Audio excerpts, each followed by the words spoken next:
Magluto po tayo ng talong with ground beef. Yan, luto natin sa oven. Ayan po, naisita ko na yung sibuyas. Nasusunod natin kamas. Pag naluto na po ang sibuyas, pag medyo luto na po. Ayan po ang kamatis. Parehas po ng nahiwa ng sibuyas. Ito na po yung talong. Yan, na-cook po na po. Na pinito ko ng hapok. Tapos nakita niyo pong hiwa, lalagyan po natin siya ng ground beef sa loob. Tapos iluluto po natin ito sa oven. Thank you for watching. Ayan po, okay na po ang ating sibuyas.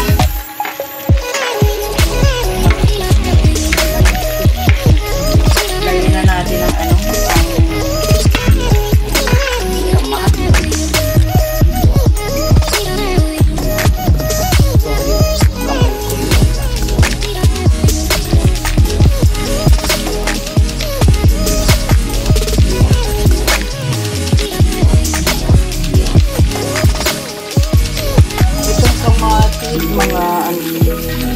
mga half kilo ang pinagay sa kamay.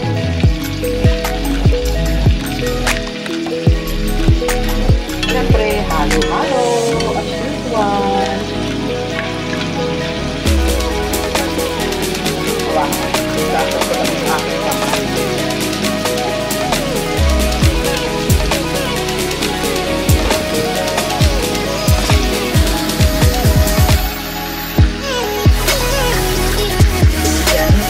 Natin maluto ang kamatis.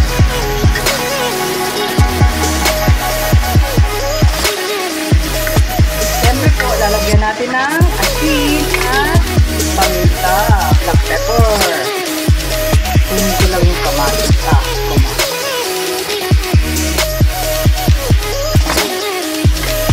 Lagyan natin ng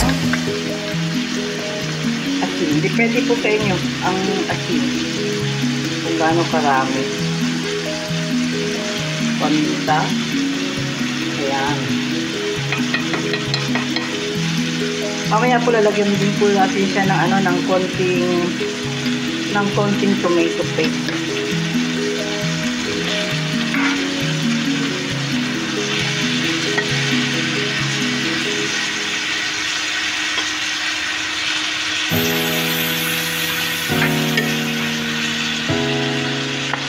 Ayan po, hintay nating maluto.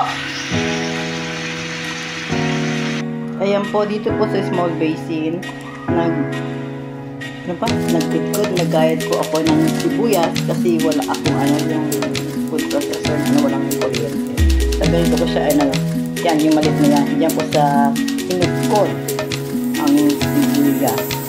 Tapos nilagyan ko po yan, mayroong kagaya po paminta, asin, depende po sa inyo kung gaano karami ang paminta at saka asin. Tapos naglagay din po ako ng powder garlic. Ngayon po ilalagay natin Ngayon po ilalagay po ang ground beef.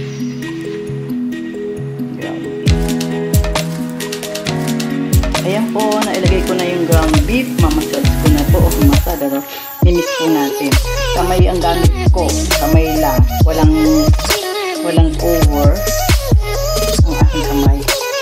Hindi po ako satisfied pag may yung kamay ko eh. Mayroong sabi ko nakabalo.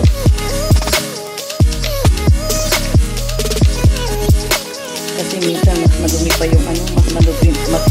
yung mga cover natin sa kamay, mga plastic na ginagamit natin at saka yung gloves kasi hindi natin alam kung paano nila pinabalot yun. Alam nyo naman, hindi natin nakikita. Yan. Tsaka natin siya ilalagay sa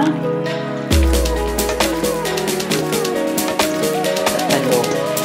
Sana hindi maalat yung akin.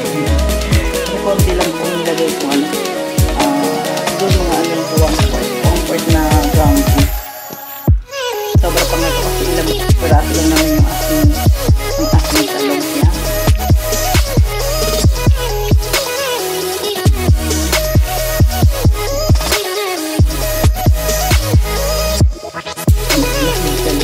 Hawak-hawak ko.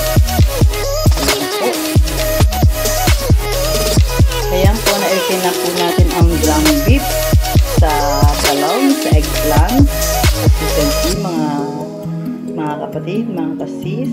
Ngayon lalagay natin ang ginisa natin na sibuyas, kamatis.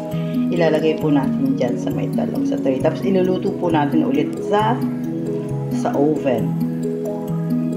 Ayan po, ganyan po. Tapos iluluto na po natin siya sa oven. Ayan. Pinainit ko lang po yung oven at atin na po siyang lulutuin sa oven. Po mga kapatid, mga kasis, nailagay na po natin sa oven. Hintayin na lang po nating maluto ang ground beef. Yan. Ayan po mga kapatid, mga kasis. Guys, luto na. It's ready to eat. Thank you for watching. Don't forget like and subscribe. At pindutin nyo rin po ang bell button para po lagi kayong update sa aking mga episode. Salamat po. Thank you. Bye!